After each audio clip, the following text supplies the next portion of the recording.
BJP. വിരുദ്ധ രാഷ്ട്രീയ പാർട്ടികൾ ഭരിക്കുന്ന തെക്കേ ഇന്ത്യയിൽ ഏറ്റവും ശ്രദ്ധേയമായ സംസ്ഥാനങ്ങളിലൊന്ന് തമിഴ്നാട്.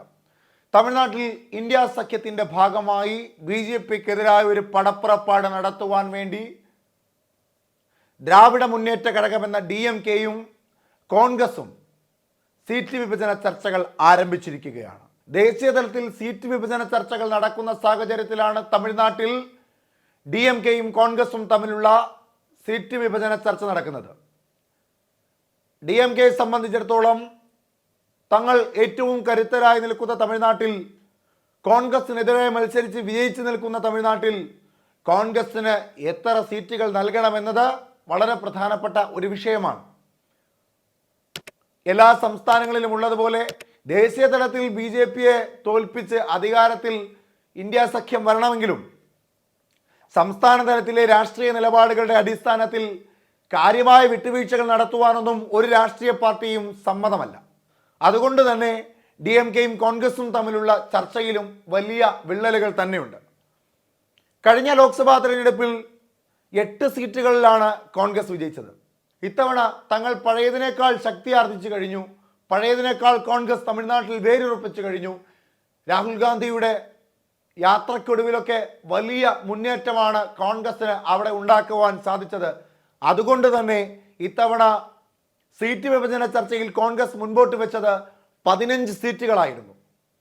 15 സീറ്റ് മുൻപോട്ട് വയ്ക്കുമ്പോഴും കോൺഗ്രസിൻ്റെ ഉള്ളിൽ 12 സീറ്റെങ്കിലും ലഭിക്കണം എന്ന ഒരു ധാരണയും ഉദ്ദേശവും ഉണ്ടായിരുന്നു. പക്ഷേ DMK കൊടുത്ത മറുപടി കോൺഗ്രസിനെ ഞെട്ടിച്ചു കളഞ്ഞു. 15 തരാൻ കഴിയില്ല, 12 തരാൻ കഴിയില്ല, 9 സീറ്റുകൾ മാത്രം തരും. കഴിഞ്ഞ തവണ 8 സീറ്റിൽ വിജയിച്ച കോൺഗ്രസിന് 1 സീറ്റ് കൂടി അധികം മാത്രം നൽകുകയാണ് DMK. കോൺഗ്രസ് ശക്തി തെളിയിച്ചിരിക്കുകയാണ് തമിഴ്നാട്ടിൽ എന്ന് പറഞ്ഞിട്ട് പോലും DMK നൽകാമെന്ന് പറയുന്ന സീറ്റ് 9. തമിഴ്നാട്ടിലെ ഈ സീറ്റ് വിഭജനത്തിൽ പ്രതീക്ഷയോടിരിക്കുന്ന ഒരു വിഭാഗം കേരളത്തിലുണ്ട്. അത് മറ്റാരുമല്ല, മുസ്ലിം ലീഗുകാരാണ്. കാരണം മറ്റൊന്നുമല്ല, വയനാട്ടിൽ തങ്ങളെ മത്സരിപ്പിക്കണം. വയനാട് ലോക്സഭാ മണ്ഡലത്തിൽ തങ്ങളെ മത്സരിപ്പിച്ചാൽ വിജയം ഉറപ്പാണ്. വയനാട്ടിൽ കോൺഗ്രസിനുള്ളതിനേക്കാൾ കൂടുതൽ ശക്തി മുസ്ലിം ലീഗിനുണ്ട്. അതുകൊണ്ട് വയനാട് നൽകണമെന്ന് ആവശ്യപ്പെട്ട ലീഗിന് വലിയ തിരിച്ചടിയാണ് ലഭിച്ചത്. ആദ്യഘട്ടത്തിൽ കുഞ്ഞാലിക്കുട്ടി അടക്കമുള്ള ആളുകൾ പറഞ്ഞു വയനാട്ടിൽ രാഹുൽ ഗാന്ധി മത്സരിക്കുന്നത് ഒന്നുകൂടി ചർച്ചയ്ക്ക് വിധേയമാക്കിയതിനു ശേഷം മാത്രമായിരിക്കണമെന്ന്. അതിൻ്റെ ഉദ്ദേശം ഇത് തന്നെയായിരുന്നു, വയനാട്ടിൽ മുസ്ലിം ലീഗിൻ്റെ സ്ഥാനാർത്ഥിയെ മത്സരിപ്പിക്കുക എന്നുള്ളത്.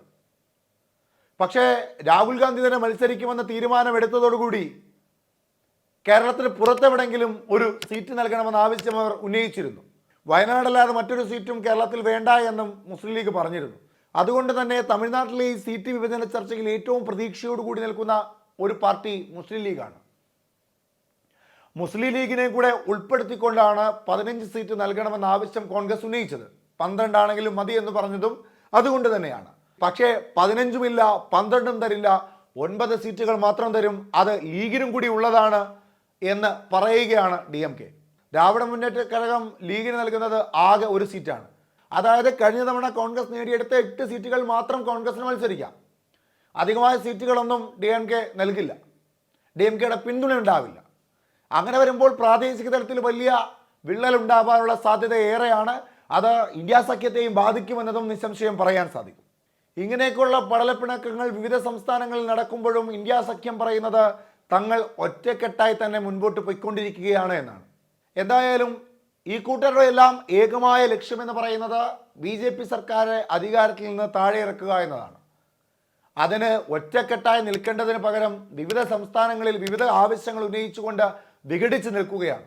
ചേർന്ന് നിൽക്കേണ്ടത് വളരെ ആവശ്യകരമായ ഒന്നാണ്.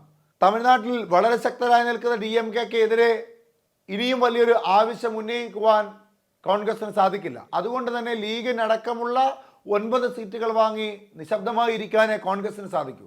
എന്തായാലും ലോക്സഭാ തെരഞ്ഞെടുപ്പിന് കളമൊരുങ്ങുമ്പോൾ ഇന്ത്യ സഖ്യത്തിൻ്റെ പലയിടങ്ങളിൽ വിള്ളലുകൾ ഉണ്ടാകുമ്പോൾ ആ വിള്ളലുകളെല്ലാം നികത്തിക്കൊണ്ട് തെരഞ്ഞെടുപ്പിന് സജ്ജമാണ് എന്നാണ് പാർട്ടി നേതൃത്വം അറിയിക്കുന്നത്.